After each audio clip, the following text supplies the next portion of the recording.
The Kargathi Empire had never known defeat. For 400 cycles, their fleets moved like storms, cold, metallic, and unrelenting.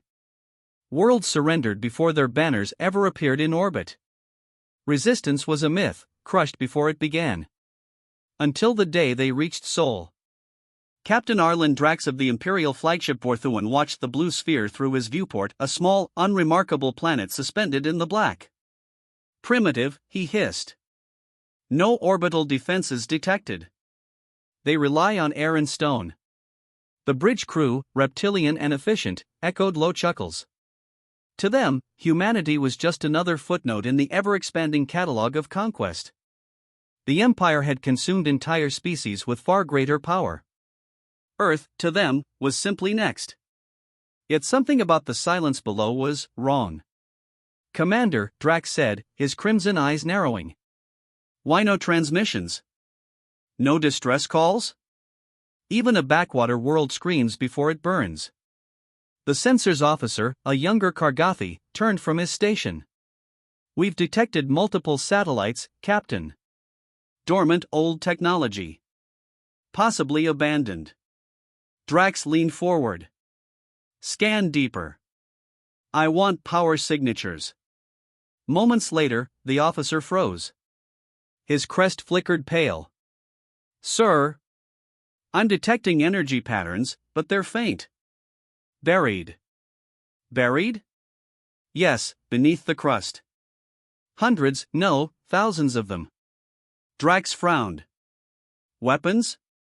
I can't tell. But they're not of any known configuration." Before the captain could respond, a new voice pierced through the static-laden calms. It was human, calm, precise, and impossibly clear. "Unidentified fleet, you have entered Sol space without authorization. You are in violation of Terran Defense Protocol 7. Disengage and retreat immediately." The bridge went silent. Drax bared his fangs. "Who dares?" "This is Admiral Rebecca Hayes of the United Terran Command," the voice continued. "You have 30 seconds to comply." Laughter erupted across the alien bridge. 30 seconds? Drax growled. "They don't even have ships." Then the stars began to disappear. One by one, vast shadows rippled into existence above Earth's orbit. Dozens, no, hundreds of vessels shimmered from cloaked space, their hulls etched with the pale insignia of a long-forgotten species, humanity. Each ship was a city of metal and fire. The Vorthuan scanners exploded with data, gravimetric anomalies, fusion signatures, unknown alloys. The Imperial fleet's confidence wavered as the scale of the human armada became clear. "By the void," the sensors officer whispered. They were hiding an entire fleet. The humans had been silent for centuries, no signals, no trade, no exploration. The galaxy had assumed them extinct, victims of their own wars. But now, they were here, in full force. And their silence had been a trap. Admiral Rebecca Hayes stood aboard the UTC Olympus, flagship of the Terran Defense Fleet. The deck hummed beneath her boots as the main display lit up with the Kargathi formation. "Confirm target vectors," she ordered. Commander Eric Vaughn, her second-in-command, adjusted his headset. "Targets locked across all sectors. The aliens are holding formation, they think we're bluffing." Rebecca exhaled slowly. "Let's show them Earth doesn't bluff." She keyed the open channel. "This is your final warning. Any hostile movement will be met with force." Drax's response was a roar of defiance. "You think to threaten the Empire? You will burn with your planet." Rebecca's eyes narrowed. "So be it." She lowered her hand. All ships opened fire. Space erupted. Human plasma cannons tore through the void, striking the alien vanguard before they could even deploy shields. Entire cruisers disintegrated in bursts of molten debris. The Kargathi counterattacked, unleashing dark matter torpedoes in void rifts, but the Terran fleet moved with terrifying coordination. Hayes' voice cut through the chaos. "Flank pattern Theta. Prioritize their flagships." Commander Vaughn shouted across the bridge. "Olympus shields at 70%. The Dauntless is taking heavy fire. Hold the line, Hayes commanded. In orbit, thousands of miles above Earth, the greatest space battle in recorded history unfolded. On the Vorthuan, Captain Drax slammed his claws into the control console. They have tactics. These primitives, how are they this organized? His lieutenant hissed, our numbers are greater, Captain. Overwhelm them. Drax glared at the tactical display. They're predicting our moves. Every formation we shift, they're already there. Then he saw it. A pattern. Each human ship bore a unique heat signature, a rhythm almost like heartbeats pulsing in sync. Not random. Deliberate. Coordinated by something vast. Artificial intelligence, Drax whispered. They've merged man and machine. Before he could act, the Vorthuan shook violently. A rail slug the size of a transport ship pierced its flank, tearing through decks. Back on the Olympus, Rebecca's expression hardened as reports flooded in. Enemy flagship is crippled, Admiral. Vaughn said. They're pulling back. Rebecca's eyes never left the viewport. No. They're regrouping. Drax isn't a fool. Indeed, the Kargathi fleet reformed, broken, but not beaten. Their dreadnoughts began charging planetary cannons, aiming not at the fleet, but at Earth itself. Admiral. Vaughn shouted. They're targeting the planet. Hayes' voice dropped to a whisper. Then we moved to Phase 2. She activated her command link. All Terran fleets engaged the Black Aegis. The stars dimmed again. From behind the moon, massive panels of black titanium unfolded, revealing colossal defense arrays, ancient planetary shields that had slept for 200 years. Energy rippled across the void, forming a barrier that encased Earth in shimmering light. The Kargathi cannons fired, impacting the shield in brilliant arcs of flame and plasma, but it held. Impossible. Drax roared. No world could generate that much power. Earth can, Rebecca whispered. The battle raged for hours. Ships burned, debris scattered like sparks across the void, and the silence of space filled with death and defiance. Humanity, long underestimated, fought with the fury of extinction behind them. When dawn broke over Earth's horizon, the alien fleet had been pushed back beyond Mars. The sky was clear again. But Admiral Hayes knew this was only the beginning. The Kargathi Empire would return with vengeance. She turned to Vaughn.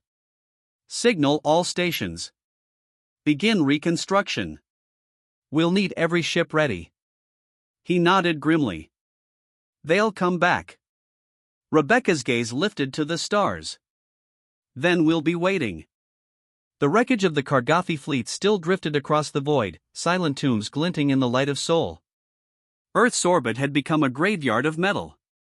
Human recovery ships moved between the twisted hulks, pulling in fragments of alien tech, collecting data, and when necessary, rescuing survivors.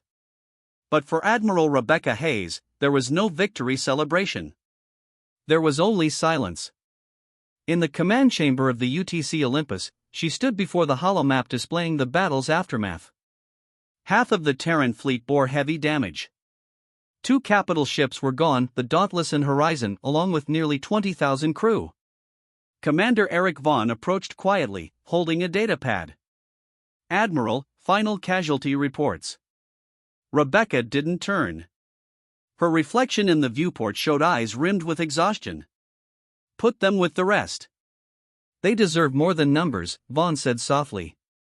Rebecca nodded once. And they'll get it when Earth survives the next attack. He frowned. You really think they'll come back? They're an empire, Commander, she said. And empires don't forget humiliation. Kargathi Imperial Fortress orbit of Kareth Prime. Captain Arlen Drax knelt before the Imperial throne. His armor was scorched, one arm replaced by a cybernetic graft, but his eyes burned with hatred. The Emperor's chamber was vast walls of obsidian metal, columns rising into shadow. The Emperor himself, High Sovereign Carthal, stared down from his dais, his body draped in silken armor and living circuitry. You failed, the Emperor hissed.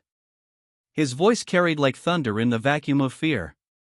An entire fleet, destroyed by primitives. Drax lowered his gaze. They are no primitives, my lord. The humans. Humans? The Emperor's crest flared in anger. Extinct vermin that somehow cling to one rock. Explain. Drax lifted his head, meeting his master's gaze. They've evolved.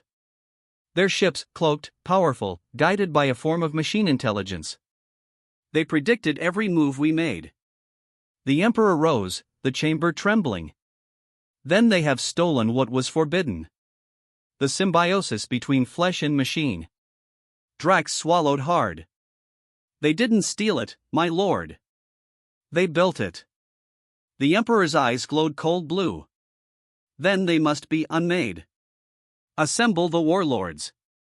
I want the full armada prepared. Drax bowed low. And the humans, my emperor? Burn their world until even their ghosts are ash. United Terran Command, Lunar Defense Complex, Mare Tranquillitatis. The lunar complex was a fortress carved into the moon's heart, its hangars filled with ships under repair. Massive rail batteries lined the craters, aimed toward the stars. Admiral Hayes entered the strategic briefing room, where holographic projections of Earth's Defense Council waited. Generals, admirals, and scientific directors filled the space with tension. General Marcus Caldwell, head of planetary defense, slammed a fist on the table. We need to strike first. Take the fight to them before they regroup. Rebecca's voice was calm, cutting through the noise. We don't know where their capital is, or their fleet strength. Charging blind would be suicide. Caldwell scowled. You saw what they did, Admiral. You think they'll stop at one defeat? I don't, she said, her tone turning steel. That's why we build the Iron Line. The room fell silent. Dr. Lienzhou, chief of Terran Engineering, frowned. The Iron Line? That's still theoretical. Rebecca turned the projection toward the solar map. Then make it real. Orbital weapon grids at Earth, Mars, and Luna. Mobile stations at Jupiter and Saturn. A defense ring so dense nothing gets through. Caldwell's eyebrows shot up. You're talking about fortifying the entire solar system. Rebecca nodded. Yes. Because this isn't a war we can outrun. Weeks later, Mars orbit. The Red World was now home to shipyards the size of continents. The Iron Line project had begun in secret decades ago, a contingency for the day humanity faced extinction. Now, it roared to life. Hundreds of vessels lined the construction bays, destroyers, carriers, drone platforms, and the colossal Titan-class dreadnoughts. Each bore the same inscription along the hull, United Terran Command in iron, we endure. Commander Vaughn floated beside the Olympus in a docking suit, gazing at the massive engineering ring surrounding Mars. You really think this'll be enough? He asked through the comms. Rebecca's voice came through, calm and distant. It has to be. We won't get another chance. She watched as newly assembled fleets lit their drives, positioning themselves along calculated defense sectors, each overlapping, each synchronized by the core AI system known as Atlas. The AI's voice was serene, almost human. Admiral Hayes. Construction efficiency at 83%. Predicted time to full Iron Line deployment, 68 hours. Rebecca nodded. Maintain synchronization, Atlas. Prioritize Jupiter perimeter next. Affirmative, Admiral. Monitoring gravitational flux, anomaly detected. Rebecca's brows furrowed. Define anomaly. Unidentified subspace distortion approaching outer sectors. Velocity exceeds 0.4 lightspeed. Her blood ran cold. Put it on main display. A holographic projection expanded, a distortion forming beyond Neptune. Dozens, then hundreds, of signatures appeared, massing in tight formation. Commander Vaughn's voice was tense. They're back. Outer solar perimeter, Neptune defense ring. The first engagement began before anyone spoke a word. Human early warning platforms opened fire, unleashing nuclear mines and rail slugs across the void. The Kargathi fleet emerged from the distortion like a tidal wave, thousands of ships, larger and more advanced than before. Their hulls glowed with dark energy, their formations precise. Captain Drax stood aboard his new flagship, the Sovereign of Kareth, eyes burning with vengeance. Target their relay networks. Break their coordination. The first salvo struck. The Neptune ring shattered. Stations went dark. Back on Luna, alarms blared through the command center. Outer stations offline, a technician cried. They're cutting through our early line like paper. Rebecca gritted her teeth. Activate Iron Line Phase 2. Bring the Titans online. The Olympus thundered as its engines ignited, moving into high-orbit command position. Around her, hundreds of human warships aligned, forming overlapping shields. The Iron Line flared to life, massive energy grids spanning from Mars to Luna. Atlas, Hayes ordered, link all units. I want full synchronization. Link established. Fleet harmony at 99%. Commander Vaughn's eyes widened as he watched the display. My God, look at that formation. Rebecca allowed herself a faint smile. Now we see who truly owns the stars. The second battle for Sol. The heavens burned once more. Human and Kargathi fleets clashed across millions of kilometers. Plasma storms, kinetic bombardments, and gravity weapons ripped through space. Entire ships vaporized in blinding silence. Rebecca barked orders across the columns. Titans, form phalanx grid. Push them toward Mars sector. On the Kargathi side, Drax's ships surged forward, their dark matter lances cutting through human lines. Press the advantage. Their defenses won't hold forever. But the humans adapted faster.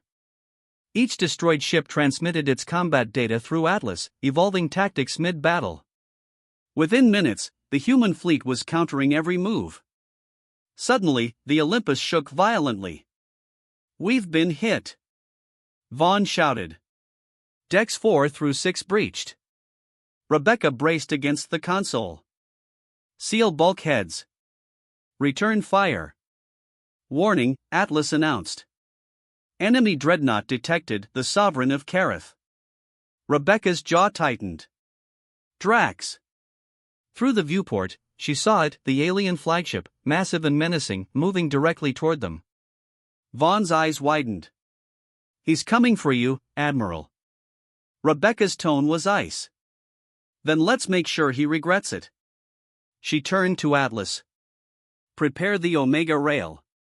Charge it fully. Charging. 60%, 70. The Kargathi dreadnought's weapons flared. 85, 90. Rebecca clenched her fist. Fire. A beam of pure kinetic light shot across the void, faster than thought. It ripped through the Sovereign of Kareth's shields, tearing through its core in a silent explosion of blue fire. Drax's last words were drowned in static. The Kargathi formation faltered. Without their flagship, command collapsed. Human ships pressed forward, driving them back beyond Neptune. Hours later, silence returned once again. Commander Vaughn sank into his seat. We did it. Rebecca's gaze stayed on the stars. No. We survived. For now. Atlas's voice broke the quiet. Admiral Hayes. Long-range sensors detect residual energy trails. They retreated toward the galactic rim. Rebecca's expression hardened. Then they'll rebuild. And so will we. She turned from the viewport, voice steady as iron. Earth doesn't yield. Not now. Not ever. 3 months had passed since the battle for Sol. The solar system had transformed into a fortress. The Iron Line now spanned from Mercury's orbit to the frozen edge of Pluto, millions of automated defense platforms linked by the mind of Atlas, humanity's greatest creation. But Admiral Rebecca Hayes' new peace was an illusion. The Kargathi Empire would not stop until Earth was ash. The enemy had withdrawn, but not in defeat, only to regroup and return. And return they did. Outer rim edge of Sol space. The warning came at 0300 hours.